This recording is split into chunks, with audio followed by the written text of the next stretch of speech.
Welcome back to the Who's Yanks. We have another Who's Yanks. We're talking Canada soccer and U.S. soccer, and welcome back, guys. I have another video for you guys today. It's been weeks, I know that, and today we're going to be actually covering the Canadian women's soccer team's roster that just dropped.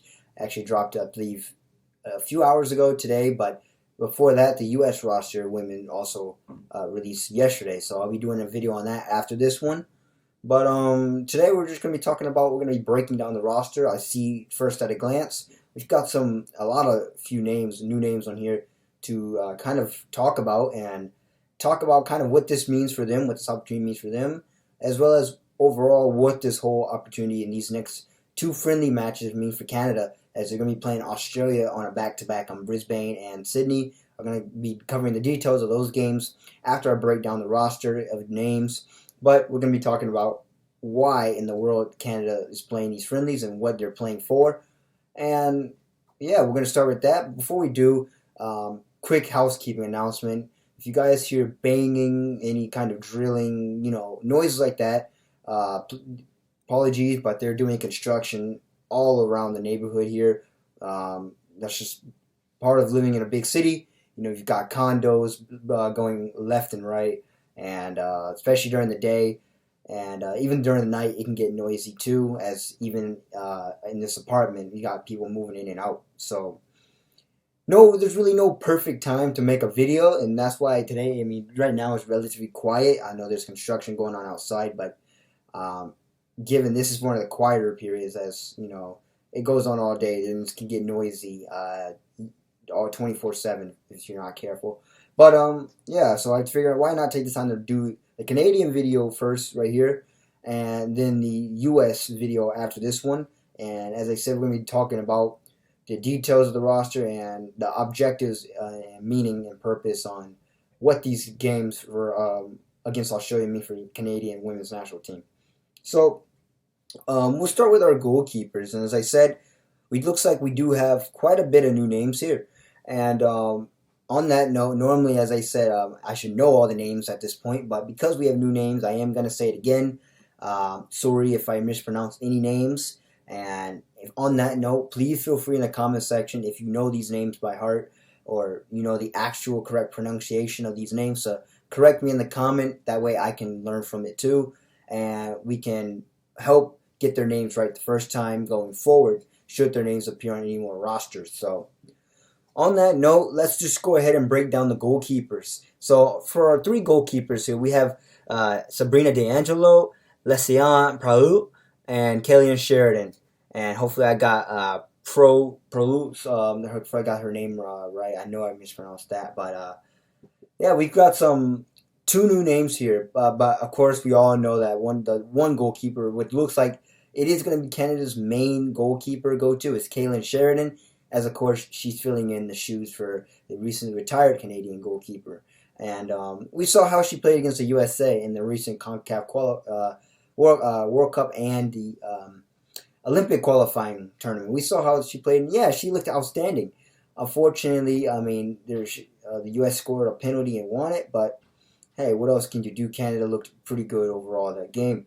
And Caitlyn Sheridan, as I said, she's going to be Canada's next go-to keeper on the rise, and looking forward to seeing what she's going to do in the future. But as you can see, that's who's on the cover, and probably most likely not, she will be getting starting most likely against both games against Australia.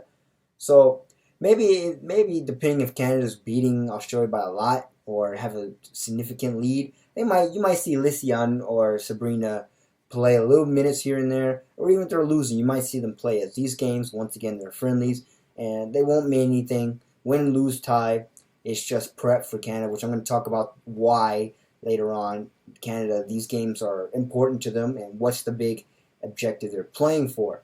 So those are your keepers, and as I said, we'll have to see if the other two keepers get playing time, but most likely everybody probably has their eye on Caitlyn Sheridan, as she's most likely going to get it. But yeah, nothing much to say about that. And on to our defenders, we have Kadisha Buchanan, Jade Rose, Shalina Sodorsky.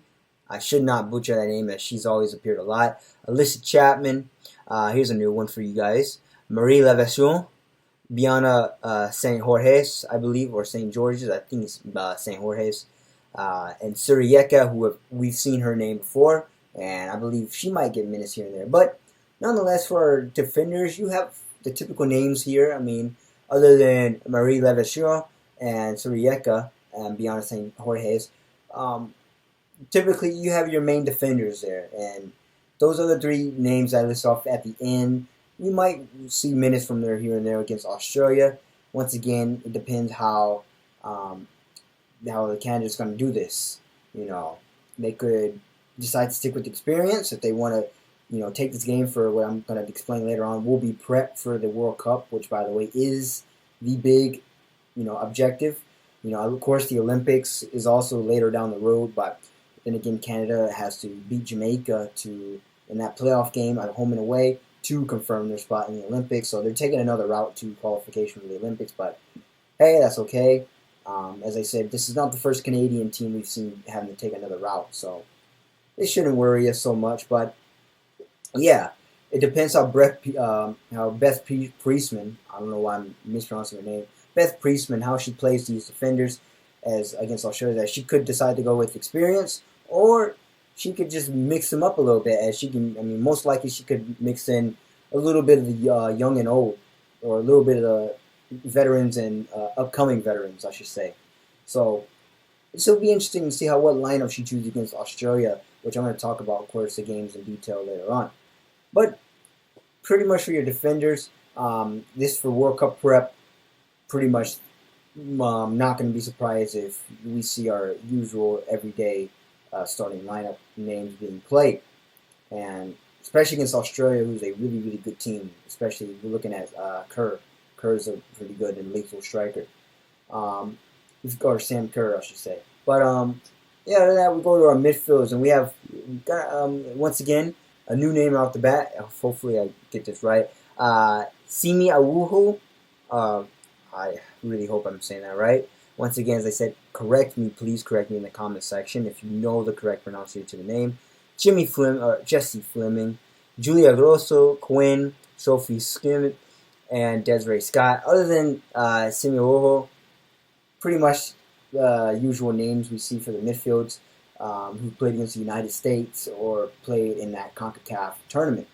And yeah, once again, it's going to be interesting to see how Simi gets minutes, which I'm pretty sure she might mix in Beth Priestman, as I'm saying. She might mix in old and new against Australia. And in preparation for just in case in the World Cup, some of these new names that I'm listing off very well, and I won't be surprised if they also have a few games here and there in the World Cup in 2023, which, by the way, is going to be in Australia and New Zealand. So this is kind of a preparation on what we're going to see, especially playing Australia for the World Cup 2023, which is also another kind of detail to the big picture of what Canada is preparing for, other than the 2024 Olympic qualifying against Jamaica. But yeah, other than that, once again, same message. It's going to be interesting to see how Beth Priestman mixes up a lineup and kind of see what she goes for in this game against Australia.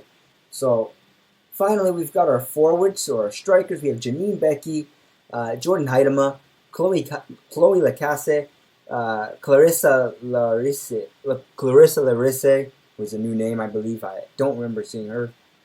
Adriana Leon, Michelle Prince, and Christine Sinclair, of course, the veteran. And yeah, I know a lot of people thought she retired, but no, she's still there. She's still there, and I'm pretty sure she has one more World Cup cycle, and I'm pretty sure an Olympic cycle, along with Canada takes business against Jamaica. So yeah, I'm pretty sure she's got a couple years left, and then after that she's going to be done probably. But yeah, she's still going, as I said in the CONCACAF tournament. She's still going strong, and it's really, really good. I'm glad that she's around to help, especially a lot of these newcomers coming into the lineup and pass the torch or help pass the torch to these new names that we're seeing and I'm listing off. As yeah, the new name here is Clarissa Larisse, which once again, correct me from the comment. But yeah, I'm pretty sure we might see her get a few minutes here and there against Australia, alongside with the veterans that we've listed here, the names. So it's going to be interesting to see what, as I said, Priestman puts together. But yeah, other than that, that's your lineup. Nothing overall. You got a few new names, and it's going to be interesting to see how they work in with the veterans. But other than that, pretty much nothing really significant other than the big agenda, which is, I said I was going to explain. So, what is the big agenda, which I've already said pretty much previously, is Canada will be preparing for the 2023 World Cup. Because they've already qualified. They took care of business in the CONCACAF tournament to get that far and to reach that threshold. So they are in the World Cup for 2023 in Australia, New Zealand, which I said. And these two games will prepare themselves, hopefully, for the World Cup. And it's going to be played in Australia, so not Canada. So it's also going to be played on Australian turf. So there you go. A little bonus being played out of Australia rather than in Canada here itself. So that should help, especially with a lot of these new names coming into the lineup and just getting Canada back on track. And hopefully this year will be, 2023 will be one of the years where Canada will make a deep run. I know last time in 2019, unfortunately, they got knocked out by Sweden. But this year, hopefully they can learn from that, or I should say next year. But hopefully they can learn from that and make a deep run. And really, really looking to see what Beth Priestman can put together. Especially, she's starting to mix a little old and new here. And hopefully we can see it coming together, just like we said with CONCACAF, right? As the CONCACAF tournament, as I said, I go back to the USA game. Canada played really well, honestly, in my opinion. They played really well. And unfortunately, yes, the USA had a penalty, and it ended up being the game-winning penalty. But other than that, Canada looked pretty well. I mean, I know the attack, other than defensively, I should say. Offensively, yeah, looking back, things can be improved. But then again, that's what these Australia games are for. Looking to see how we can create attack, how we can break down an Australian defense, let alone that's on the same caliber as any other tough opponent's defense. And it's also, as I said, you're facing a fellow World Cup squad with experience and depth. So this is perfect. This is a perfect two friendlies, right? And it's kind of mirroring what the USA did back in October when they played Australia, or back in, I think it was January or February, I should say. But it was earlier that the USA also played Australia, and yeah, the USA they got tested.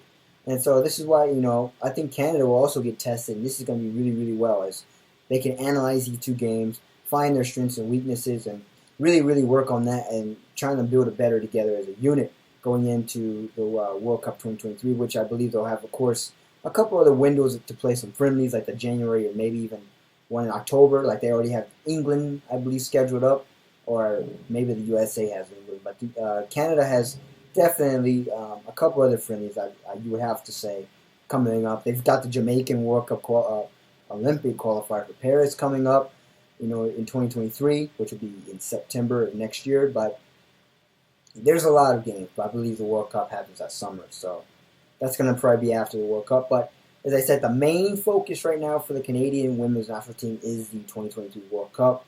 Yes, the Olympics is also important too, but right now, the front of the picture, the 2023 Olympic or 2022 World Cup in Australia, New Zealand is what is to play for Canada and is what to prepare for. And so, yeah, this lineup, looking at these new names, or looking at some of the new names and some of the experienced veterans that we've seen and know at this point, and kind of have an idea on how they play.